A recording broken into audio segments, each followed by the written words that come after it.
Assalamualaikum warahmatullahi wabarakatuh. Waalaikumsalam warahmatullahi wabarakatuh. Ubi Cilembu anget-anget. Yang pakai kerudungan ungu semangat banget. Ibu-ibu dari mana, Bu? Masya Allah, semangat banget. Sehat ya semua? Alhamdulillah, luar biasa. Tapi ini pada ngelihat media sosial nggak? Ngelihat, tahu nggak belakangan ini ada berita apa?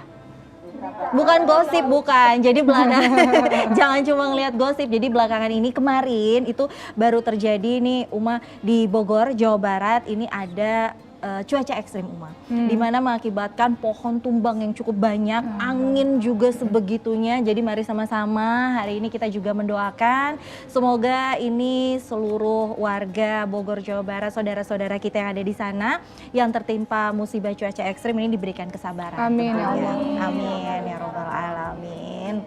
Tapi kok nih kalau saya hitung biasanya kan ada 9 ya. Assalamualaikum. Waalaikumsalam. Waalaikumsalam. Kak Reni, maaf ya saya telat. Oh iya, kenapa? Karena barusan saya habis kena musibah. Musibah kenapa kan? Keserempet motor Kak Reni di depan.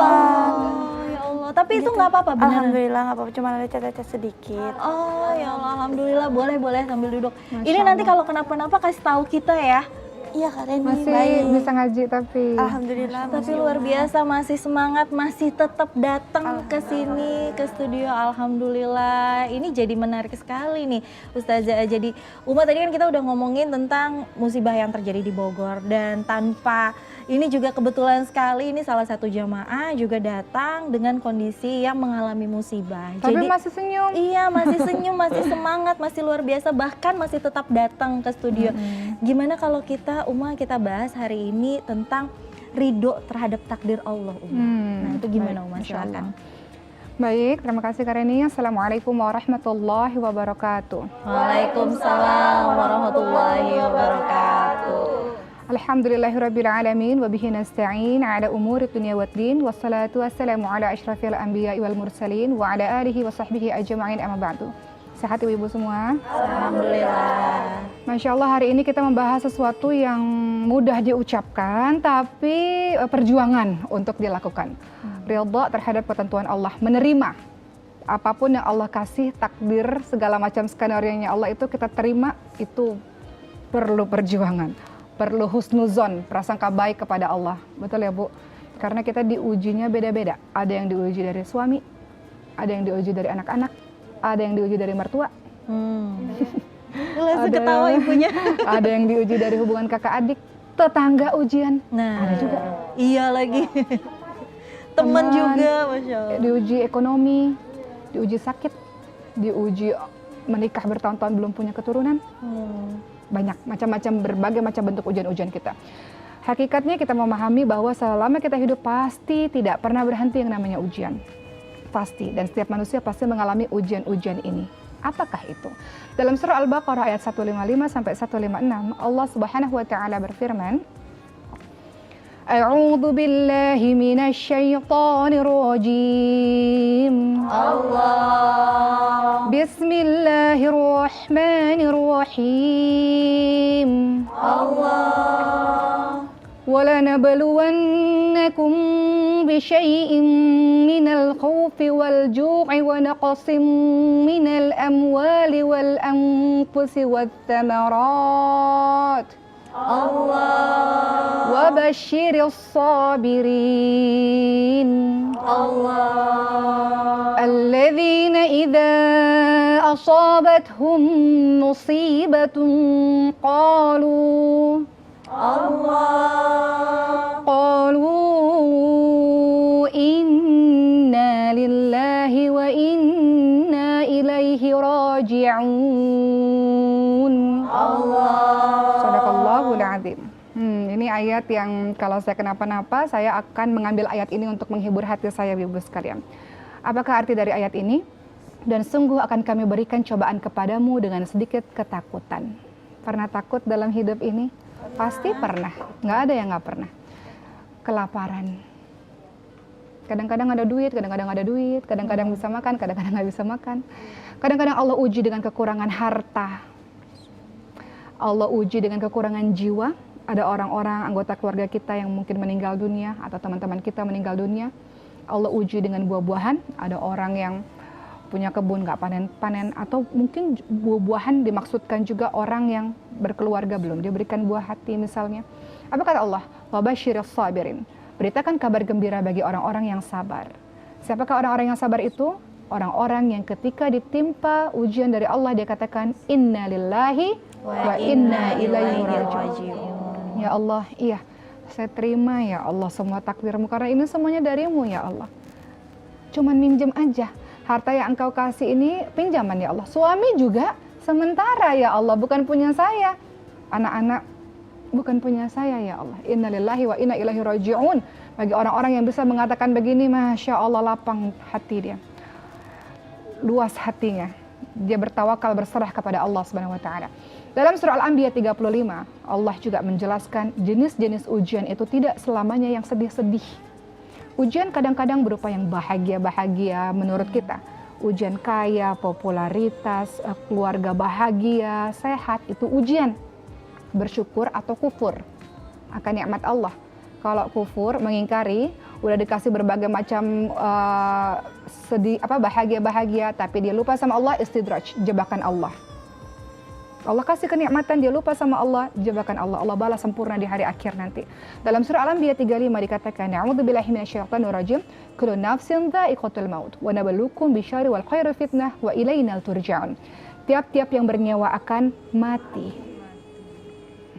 Nggak tahu saya yang duluan atau ibu yang duluan, nggak tahu, nggak ada yang tahu. Dan kami akan menguji kamu dengan keburukan dan dengan kebaikan sebagai cobaan yang sebenar-benarnya, dan hanya kepada Allah lah kita kembali.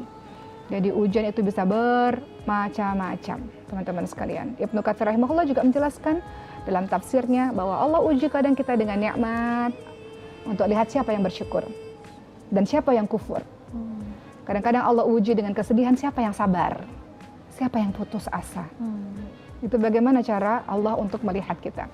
Dan banyak orang yang marah kalau dikasih sedih sama Allah. Kenapa harus saya ya Allah? Apa dosa saya ya Allah? Pantas nggak kira-kira ibu-ibu sekalian kita mengatakan demikian? Dosa kita terlalu banyak. Atau kita katakan, kenapa harus saya ya Allah? Saya kan udah ngaji, udah sholat, saya nggak pernah ngapa-ngapain kok ya Allah. Kok ngasihnya ke saya sih ya Allah? Ada kan orang-orang seperti itu? Nggak boleh. Dalam surah Al-Ma'arij ayat 19-21 Allah Subhanahu wa taala berfirman yang artinya, sungguh manusia diciptakan bersikap suka mengeluh. Apabila ditimpa kesusahan dia berkeluh kesah. Apabila ditimpa atau diberikan kebaikan dia kikir, dia lupa. Tapi dikasih sedih sedikit, kayaknya Allah jahat banget sama dia. Lupa nikmat Allah yang begitu banyak kepada dia. Lupa berpuluh-puluh tahun dikasih sehat, giliran dikasih sakit sedikit aja ngeluhnya luar biasa misalnya. Begitulah teman-teman sekalian. Oleh karena itu, hendaknya kita mengingat firman Allah dalam surah Al-Baqarah 216. Ini juga ayat favorit saya kalau saya lagi sedih, Bu. Kalau saya lagi, ya Allah nggak kuat ya Allah misalnya begitu. Apa kata Allah dalam surah Al-Baqarah 216? A'udzubillahi minasyaitonir rajim. Wa 'asa an takrahu syai'an wa huwa khairul lakum. Wa 'asa an tuhibbu syai'an wa huwa syarrul lakum. Wallahu ya'lamu wa antum la ta'lamun. Boleh jadi kamu benci sesuatu. Nggak suka ya Allah. Nggak suka banget keadaan begini ya Allah. Itu baik untukmu kata Allah. Dari situ kamu belajar kuat, belajar sabar, belajar tawadu'. Mungkin dikasih kaya sombong, gak pernah sholat malam. Dikasih miskin, dikasih bangkrut. Supaya nangis sama Allah, tawadu' sama Allah. Mungkin dikasih sehat lupa, giliran dikasih sakit jadi banyak, ingat mati misalnya. Jadi kata Allah, boleh jadi kamu benci sesuatu padahal itu amat baik bagimu. Di situ kamu belajar rendah hati, belajar sabar, belajar tangguh, belajar kuat, belajar berharap. Berdoa khusyuk kepada Allah. Kemudian Allah katakan lagi, tapi boleh jadi kamu suka sesuatu, kamu pengen ini terjadi padamu. Tapi itu gak baik. Kenapa Allah nggak kasih kaya? Sampai sekarang kok nggak sukses-sukses bisnisnya? Mungkin kalau dikasih kaya sombong, kayak Korun. Dulu Korun waktu miskinnya taat sama Allah. Ketika sombong, ketika kaya, oh aku ini kaya gara-gara diriku sendiri, hebat. Sombong. Jadi itu yang membuat kita husnuzon, bahwa ketika kita tahu bahwa ya Allah, ya Engkau uji saya dalam kehidupan, kadang saya sedih, kadang saya bahagia. Kehidupan kan nggak selamanya sedih ya Bu. Betul. Roda berputar, hari ini sedih, besok bahagia. Hari ini bahagia, besok sedih. Hari ini air mata, besok tertawa. Begitu seterusnya. Kalau kita seperti itu, kita berarti adalah orang-orang yang beriman kepada qada dan qadarnya Allah, kepada takdirnya Allah Subhanahu wa taala. Begitu teman-teman sekalian. Kita percaya bahwa apapun yang terjadi memang sudah kehendak Allah. Jangankan begitu, daun yang jatuh dari pohonnya itu juga takdirnya Allah. Mata berkedip itu takdir Allah, Ibu. Jangan salah. Bayi kita bergerak gitu ya, bayi kita mulai bergerak, takdir Allah. Semuanya takdir Allah Subhanahu wa taala. Dan apapun yang terjadi kepada kita 50.000 tahun sebelum diciptakannya langit dan bumi, memang Allah sudah jadikan itu sebagai takdir kita. Jadi tugas kita apa? Menjalani takdir Allah dengan sebaik-baiknya. Di mata kita kadang-kadang itu nggak baik, tapi itu baik sesungguhnya. Kita lihat bagaimana kisah-kisahnya para nabi terdahulu. Ibundanya Nabi Musa alaihissalam pada sebuah peristiwa. Pada saat itu Fir'aun bunuh bayi yang hidup pada hari itu, pada saat itu. Nah, ibunya Nabi Musa alaihissalam apa yang dilakukan? Meletakkan anaknya ke dalam sebuah keranjang, dialirkan ke sungai. Itu kalau terjadi pada kita kan kita nggak mungkin, Bu. Bayi yang baru lahir kita serahkan tuh. Nggak tahu nih gimana nasibnya, mau tenggelam apa nggak tahu. Udah, daripada dibunuh sama Fir'aun, lebih baik ada kesempatan hidup seperti ini. Kelihatannya sih nggak bagus, kelihatannya sih nggak suka keadaan ini. Lihat hikmah Allah apa. Bayi Musa alaihissalam akhirnya dirawat oleh istrinya Fir'aun, oleh Asia, istrinya Fir'aun. Dan bayi itu disusui sama semua orang, nggak ada yang mau. Akhirnya dibuat sayembara, siapa yang bisa susui Nabi Musa alaihissalam, siapa yang bisa menyusui bayi ini, siapa yang bisa menyusui? Ibundanya Nabi Musa alaihissalam. Fir'aun nggak tahu itu ibundanya. Allah balikkan lagi ibunya kepada anaknya. Hikmah yang kita nggak tahu selalu muncul kadang-kadang di akhir baru kita paham. Nabi Yusuf alaihissalam dibuang sama kakak-kakaknya di dalam sumur. Endingnya apa? Endingnya pada akhirnya Nabi Yusuf mengajarkan kita untuk memaafkan. Akhirnya keluarganya kembali lagi kepada kita, kepada Nabi Yusuf alaihissalam. Jadi banyak kejadian-kejadian dalam hidup kita teman-teman sekalian yang kita nggak suka, tapi ternyata ada hikmah di baliknya. Kalau kita ridha, menerima ketentuan dari Allah, sabar. Nggak mudah, tapi sabar itu luar biasa. Banyak disebutkan dalam Al-Quran tentang sabar. Ummu Salamah contohnya, waktu suaminya meninggal. Kalau bahasa kita, suami kita meninggal, separuh nyawa hilang. Iya. Banyak pasangan yang meninggal jatuh sakit ikut juga gitu. Saking kehilangan ya. Luar biasa. Ummu Salamah suaminya meninggal, sedih banget, sedih. Kemudian beliau mengatakan innalillahi wa inna ilaihi raji'un. Beliau berdoa, ya Allah, limpahkanlah pahala kepadaku ya Allah atas musibah ini ya Allah. Dan gantikanlah dengan yang lebih baik. Maka di akhir dari kisah Ummu Salamah Allah jodohkan dengan Nabi Muhammad SAW. Dalam hadis riwayat Muslim menceritakan seperti itu. Begitu teman-teman sekalian. Jadi kalau kita punya kacamata yang positif, yang husnuzon, berserah kepada Allah, berat menurut pandangan manusia, tapi kita bisa. La tahzan innallaha ma'ana. Jangan sedih, Allah selalu sama kita. Selalu. Allah nggak pernah ninggalin kita, kita yang ninggalin Allah. Kata Allah kalau kita sedih, wasta'inu bis-sabri was-shalah. Minta pertolongan sama Allah dengan sabar, dengan sholat. Sholat itu apa sih? Istirahatnya bagi orang-orang yang beriman, itu sholat. Dari hiruk pikuk dunia, dari kesedihan, dari nggak sanggup ya Allah, sholat. Istirahatnya kita. Begitu. Begitulah teman-teman sekalian, satu lagi ini juga ada yang menarik juga, perkataan Rasulullah terhadap Ibnu Abbas, supaya kita legowo, supaya kita tenang dalam menghadapi segala sesuatu yang terjadi di muka bumi ini. Apa kata Rasulullah menasihati sahabat mudanya itu? Sesungguhnya seandainya seluruh umat bersatu untuk memberikan manfaat dan kebaikan padamu, mereka tidak akan pernah bisa selain yang telah ditakdirkan Allah untukmu. Sebaliknya juga begitu, apabila semua orang bersatu untuk membahayakan dan mencelakakan dirimu, mereka nggak akan bisa selain apa yang sudah Allah takdirkan untukmu. Artinya, tenang saja. Mau ada orang misalnya nih, jahat banget dia sama saya, ya Allah, dia nggak akan pernah bisa celakain kita kalau Allah tidak menghendakinya. Sebaliknya, kebaikan sebanyak apapun nggak juga bisa kalau Allah tidak mengkehendakinya. Artinya apa? Di sini kita belajar bahwa kita mengimani takdir Allah, nggak ada cara lain. Dalam mengimani takdir Allah, dalam menjalankan takdir Allah, nggak ada cara lain. Caranya adalah kita selama hidup di dunia terus berjuang sampai nanti perjumpaan sama Allah, berjuang dengan sabar, dengan ridha. Sabar itu sunnah, Bu. Sabar itu menahan. Apa maksudnya menahan? Menahan itu maksudnya ibu mampu menangis, teriak-teriak, mampu, tapi ibu tahan. Ibu mampu mukul, merusak, mampu, tapi ibu tahan. Itu namanya sabar. Ridha terhadap ketentuan Allah wajib. Apa itu ridha? Ridha itu artinya kita nggak rasa sakit sama sekali. Terserah Engkau ya Allah. Apapun yang Allah takdirkan, aku percaya itu yang terbaik ya Allah. Itu namanya ridha. Dan itu adalah tingkat keimanan yang luar biasa. Karena kalau orang-orang mendapatkan ujian-ujian, pertama dia marah. Itu golongan orang yang kenapa ya Allah? Kedua dia sabar. Ketiga dia ridha, tapi ternyata ada lagi yang paling tinggi ketika dapat ujian-ujian sedih, bersyukur. Karena dari situ dia akan dapat banyak belajar yang sangat luar biasa. Begitulah teman-teman sekalian, hikmah Allah dalam menciptakan atau memberikan ujian-ujian dalam kehidupan kita. Kadang-kadang ujian itu sebagai sebagai sarana kita untuk belajar sabar, kemudian sarana untuk membersihkan hati kita supaya kita hilang sifat sombong.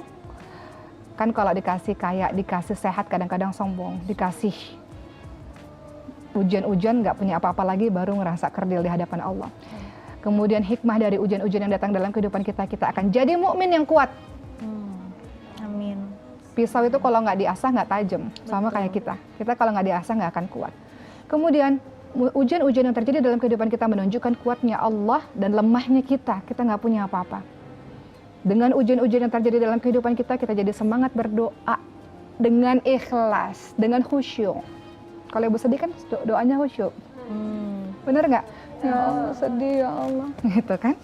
Kemudian untuk membangunkan kita. Ujian-ujian yang datang kepada kita, bangun.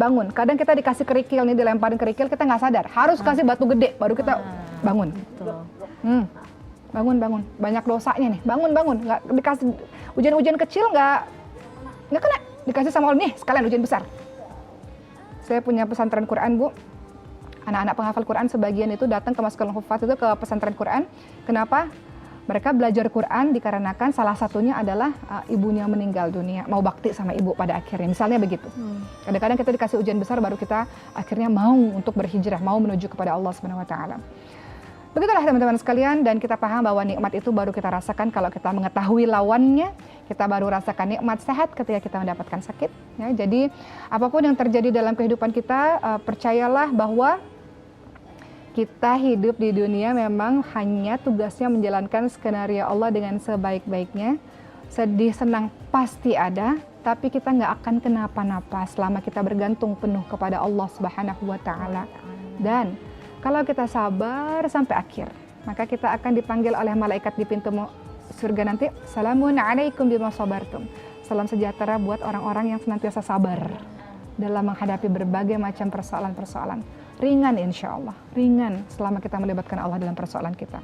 Wallahu a'lam. Masya Allah. Sekarang ibu-ibu ada yang mau nanya nggak? Saya. Boleh Ibu, silahkan. Berdiri di sini dengan Ibu siapa, dari mana? Dengan Assalamualaikum warahmatullahi wabarakatuh. Waalaikumsalam warahmatullahi wabarakatuh. Saya dengan Ibu Yeni dari Ummu Solehah Pinang Ranti. Silakan. Saya ingin bertanya Ustazah, musibah itu kan takdir dari Allah. Kira-kira bisa tidak kita merubah takdir kepada diri kita? Assalamualaikum warahmatullahi wabarakatuh. Waalaikumsalam warahmatullahi wabarakatuh. Nah, gimana tuh Uma? Bisa nggak Uma? Baik, ibu-ibu sekalian, kita tahu bahwa semua yang terjadi, kita sudah bahas tadi, itu pasti ketentuan dari Allah SWT. Tadi saya katakan bahkan daun yang berjatuhan saja itu sudah tertulis di Lauh Mahfuz. Apapun yang terjadi kepada kita sudah tertulis di Lauhul Mahfuz, sudah menjadi ketentuan dari Allah SWT. Apakah kita bisa merubah takdir? Ada hadis riwayat Tirmidzi yang menyebutkan seperti ini, yang dapat menolak takdir adalah doa. Pernah dengar, Bu? Nah. Dan yang dapat menambah umur adalah amal kebaikan. Katanya umur udah ditentuin sama Allah. Kok bisa nambah umur? Apa maksudnya? Baik, yang dimaksudkan doa bisa menolak takdir adalah yang pertama, kalau seseorang tidak berdoa, maka takdirnya segitu aja. Seperti itu saja. Tapi kalau seseorang ditambah dengan doa, ikhtiar, maksimal doa, maka takdir yang akan dijalaninya, maka dia akan mudah dalam menjalani ketentuan Allah itu. Kalaupun Allah takdirkan misalnya, dia sakit, dia memang akan sakit, tapi kalau dia doa, dia ikhtiar, dia akan mudah menjalani takdir itu, seakan-akan takdir yang jelek itu akan tertolak. Dia lebih mudah dalam menjalaninya, itu maksudnya. Kemudian apa yang dimaksud misalnya? Umur tidaklah bertambah melainkan dengan kebaikan. Maknanya apa? Kalau seseorang tidak melakukan kebaikan, maka umurnya pendek. Kalau seseorang melakukan kebaikan, umurnya bertambah. Apa maknanya itu bertambah? Keberkahan. Oh. Ada juga hadis yang mengatakan kalau kita bersilaturahim akan menambah rezeki, memanjangkan umur. Umurnya maksudnya apa? Bertambah atau panjang itu umur yang berkah. Kalau panjang-panjang maksiat nggak berkah. Umurnya misalnya 60 tahun tapi penuh dengan kebaikan, itu umur yang panjang dan berkah. Itu maksudnya. Ya, jadi Ibu sekalian, maknanya adalah apapun yang terjadi kepada Allah pasti, kalau sudah ketentuan Allah pasti terjadi. Hanya saja cara kita menjalaninya menjadi lebih mudah, menjadi lebih ringan, itu maksudnya. Seperti itu. Wallahu a'lam. Ada lagi yang mau bertanya, Ibu-ibu? Saya, boleh. Sini Bu, maju juga. Silahkan. Dengan Ibu siapa? Dari mana? Perkenalkan, nama saya Rati Novia. Bu Rati. Iya, dari Umu Sulihah, Pinang Ranti. Iya. Mau nanya apa Ibu? Saya mau nanya, kalau jika kita terkena musibah nih, bagaimana kita tahu apakah itu hukuman atau ujian bagi kita? Baik. Oh, oke. Itu baik. aja. Terima kasih. Wassalamualaikum warahmatullahi wabarakatuh. Waalaikumsalam warahmatullahi wabarakatuh. Silakan Ibu Rati duduk kembali. Baik, Ibu, antara hukuman dengan ujian bedanya apa? Ujian itu ada yang berupa sedih, ada yang berupa bahagia. Tadi kita sudah bahas dalam surah Al-Anbiya ayat ke-35. Kullu nafsin dha'iqatul maut wa nabluukum bisyarri wal khairi fitnah wa ilainal turja'un. Ujian itu kadang-kadang dia sesuatu yang bagus, kadang-kadang sesuatu yang nggak enak. Tapi kalau hukuman biasanya sesuatu yang nggak enak. Nggak enak. Ya kan?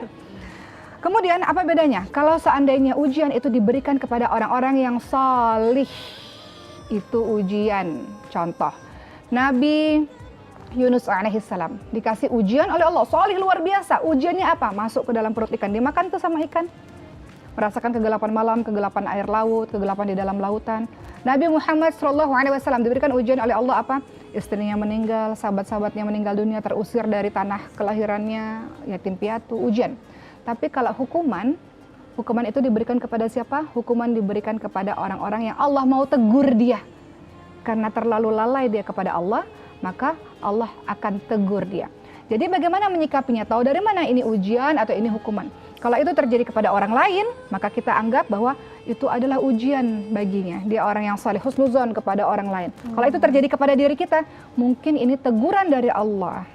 Jangan bilang, oh ini karena saya soleh nih, jadi saya dapat hal seperti ini. Ini teguran dari Allah. Mungkin sebab ada andil kesalahan saya, sehingga Allah memberikan ini kepada saya untuk menegur saya. Ibu kecopetan misalnya. Mungkin ini hukuman dan teguran dari Allah, kurang sodakohnya mungkin, gitu. Jadi begitu cara lihatnya, antara hukuman maupun ujian dari Allah Subhanahu wa Ta'ala. Wallahu a'lam. Oke, tapi Uma jadi penasaran nih Uma, mau nanya juga. Kan Allah itu ada kata kayak gini, Allah tidak akan menguji umatnya di luar batas kemampuan. Betul. Tapi ada orang yang diujinya tuh bertubi-tubi sampai pada akhirnya dia bunuh diri. Nah, itu gimana Uma kalau kayak gitu? Pertanyaannya, apakah bunuh diri itu menyelesaikan masalah? Enggak. Di dunia mungkin, tapi bagi yang ditinggalin jadi masalah baru lagi. Tapi di akhirat jadi masalah selama-lamanya, masuk langsung ke neraka jahanam. Nggak menyelesaikan masalah. Kalau dibilang ujian saya berat, coba lihat Nabi Ayub alaihissalam. Lihat Al-Anbiya 83. Bagaimana Nabi Ayub alaihissalam diceritakan di dalam ayat tersebut. Sakit kulit. Sakit kulit itu mengerikan Ibu, karena dilihat dengan mata kepala kita sendiri, betul kan? Kalau dia kenapa-napa itu kita ngeri. Sakit kulit, sampai ulat-ulat menggerogoti kulitnya Nabi Ayub alaihissalam. Ibu saya juga punya sakit kulit, namanya pemphigus vulgaris, itu kulit yang melepuh. Kemudian ditinggalkan kaumnya Nabi Ayub alaihissalam. Nggak sampai di situ, Allah uji anaknya, dikatakan 12 orang meninggal dunia, semuanya. Dalam waktu yang berdekatan, hartanya habis semuanya. Kita kadang diuji mungkin hanya satu dari, mungkin diuji sakit aja tapi keluarga kita masih ada, harta kita masih ada, atau mungkin kita diuji harta saja, yang lainnya masih ada. Tapi Nabi Ayub alaihissalam semuanya diuji. Apa kata Nabi Ayub alaihissalam dalam surah Al-Anbiya ayat 83? Anni masani yadhur wa anta arhamur rahimin. Apa itu? Ya Allah, saya sakit ya Allah. Tapi saya tahu Engkau yang maha penyayang dari semua penyayang ya Allah. Bisa nggak kita begitu? Artinya apa? Nabi Ayub alaihissalam tahu. Aku tahu ya Allah, Engkau kasih aku sakit karena Engkau sayang padaku ya Allah. Engkau kasih anak-anakku nggak ada ya Allah, sedih, aku sedih ya Allah, aku sakit sedih ya Allah. Tapi aku tahu Engkau sayang padaku ya Allah, yang nggak pernah meninggalkanku ya Allah. Itu maksudnya. husnuzon kepada Allah Subhanahu wa taala. Jadi apapun yang terjadi kepada kita, nabi-nabi kita semuanya sudah melewatinya dengan yang bertubi-tubi sedihnya. Maka insya Allah apapun yang terjadi kepada kita nggak selamanya sedih. Roda berputar, ada saat dimana kita akan bisa menyelesaikan itu insya Allah bisa. Kenapa? Karena Allah selalu bersama dengan kita. Kita nggak kenapa-napa, nggak akan kenapa-napa. Kenapa? Karena Allah pasti akan tolong kita, insya Allah. Nah, Uma satu lagi deh, ada nggak sih doa atau amalan nih biar kita terhindar dari yang namanya takdir buruk atau yang namanya musibah? Ada nggak sih Uma? Sebenarnya kita harus sadari bahwa takdir itu kalau kita teliti lagi sebetulnya tidak ada yang buruk. Kita yang menganggapnya buruk, makanya kita sebutkan takdir buruk. Tapi di sisi Allah tidak ada yang buruk. Karena dengan ujian-ujian itu tadi kita jadi lebih dekat kepada Allah, jadi belajar tangguh, belajar sabar. Kitalah yang menganggapnya buruk. Doanya banyak sekali. Teman-teman bisa berdoa dengan berbagai macam doa-doa yang diajarkan dalam Al-Quran. Atau doa sapu jagat itu yang selalu teman-teman doanya, Rabbana atina fid dunya hasanah wa fil akhirati hasanah wa qina adzabannar. Kalau mau dihilangkan, aku nggak mau keluargaku kenapa-napa, doa Al-Furqan 74. Rabbana hablana min azwajina wa dzurriyyatina qurrata a'yun waj'alna lil muttaqina imama misalnya. Atau teman-teman zikir pagi dan petang, teman-teman doa a'udzu bikalimatillahi tammati min syarri ma khalaq. Aku berlindung dengan kalimat-kalimat Allah yang sempurna dari kejahatan yang Allah ciptakan. Atau teman-teman bisa doa banyak surah Al-Falaq, teman-teman baca Al-Falaq nih zikir pagi petang. Itu kan untuk menghindarkan diri dari kejahatan malam, dari kejahatan para penyihir, dari kejahatan orang-orang yang dengki. Jangan salah, kita hidup ini ada orang suka, ada orang nggak suka, itu pasti. Ada orang senang, ada orang dengki, itu pasti ada. Oleh karena itu surah Al-Falaq itu termasuk surah An-Nas itu doa-doa yang kalau kita terjadi apa-apa kita baca doa itu bisa menyelamatkan kita insya Allah. Jadi banyak doa yang diajarkan dalam Al-Quran, tinggal kita aplikasikan. Doa pakai bahasa Indonesia boleh. Yang penting doa menunjukkan ketawaduan, kerendah hatian kita di hadapan Allah. Kita nggak bisa apa-apa ya Allah, kecuali atas pertolongan. Seperti itu. Masya Allah. Nah di penghujung acara kita Uma, ada nggak sih Uma yang mau disampaikan lagi terkait tentang ridho terhadap takdir Allah? Uma silahkan. Baik, ibu-ibu yang solehah yang ada di rumah maupun yang ada di studio, ada satu hal yang penting sekali untuk kita tanamkan di kepala kita bahwa Allah sangat sayang kepada kita. Kalau kita pikir begitu, kita akan terima semua yang dikasih oleh Allah Subhanahu wa taala untuk kita. Karena pada suatu ketika Rasulullah SAW bersama dengan para sahabatnya berada dalam suasana setelah perang. Tiba-tiba melihat ada seorang ibu, bingung cari bayi saya hilang, kemana? Ketika ketemu bayi, dibuka bajunya, baju si ibu, kemudian ditarik bayi itu langsung disusuin. Kemudian kata Rasulullah, kalian lihat betapa sayangnya ibu itu kepada anaknya. Tentu saja, seorang ibu sangat sayang kepada anaknya, kata para sahabat. Kalau seandainya ada kobaran api, dan kita menyuruh ibu tersebut melemparkan anak itu ke dalam kobaran api, apa yang terjadi? Tentu saja tidak mau, wahai Rasulullah, karena ibu itu sangat menyayangi anaknya, pasti dia tidak akan mau.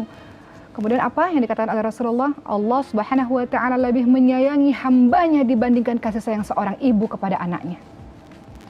Allah itu sayang sekali kepada kita, teman-teman sekalian. Allah kasih semuanya kepada kita itu pasti ada hikmah baik di ujungnya. Jadi untuk siapapun yang Allah berikan ujian-ujian dalam kehidupannya, ingat bahwa jalan keluar begitu dekat bagi orang-orang yang bertakwa, bagi orang-orang yang dekat kepada Allah. Pertolongan mudah datang kalau dia sabar. La tahzan. Jangan bersedih berlarut-larut. Kita jaga hati kita, lisan kita, anggota badan kita dari berkeluh kesah. Dikunci, ridha kita dengan takdir Allah. Jadikan sabar sebagai kita meraih pertolongan dari Allah Subhanahu wa taala. Ingat bahwa musibah semakin mendewasakan diri kita, bahwa musibah semakin meninggikan derajat kita di sisi Allah Subhanahu wa taala. Musibah semakin dia datang semakin kita teruji keimanannya, dan insya Allah setelah hujan badai ada pelangi yang indah. Allah menjadikan diri orang-orang yang sabar itu indah di penghujungnya. Apa balasan Allah bagi orang-orang yang sabar?